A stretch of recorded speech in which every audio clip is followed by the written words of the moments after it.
Io nel mio programma amministrativo, lo posso anticipare, ho proposto Servizio Veneto, che è un vero e proprio campus dedicato per 15 giorni in cui i ragazzi possono fare esperienza con la protezione civile. Ospite a Ring, Alberto Stefani lancia la sua proposta per contrastare disagio giovanile, bulli, baby gang. Il sociale del resto è la priorità del candidato presidente del centrodestra, che su questo sembra intenzionato a investire buona parte delle risorse. A tal proposito non pare esserci preclusione su un'eventuale introduzione dell'addizionale IRPEF regionale, un tabù per Luca Zaia. Prima di arrivare a mettere l'addizionale IRPEF si debba fare un ragionamento sugli effetti del federalismo fiscale. Soltanto dopo si possono fare altre valutazioni e sicuramente si deve tener conto in ogni caso del fatto che ci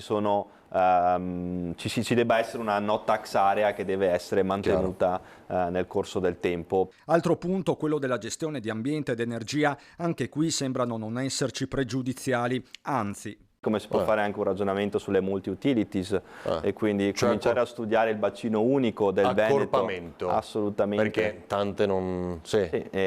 Altre regioni hanno studiato dei modelli simili, ma quantomeno per quanto riguarda il bacino unico, e poi si potrebbe pensare anche al gestore, ma quanto riguarda il bacino unico, che è questo ente, diciamo, è molto importante, potrebbe portare dei grandi risultati al territorio con una realtà forte sull'energia in Veneto. Vuole parlare di temi, Stefani, che pure torna sulla natura dell'accordo del centrodestra e sugli ancora futuribili equilibri di giunta. Smentisce che sia già definito il numero, la suddivisione degli assessorati qualora lei vincesse?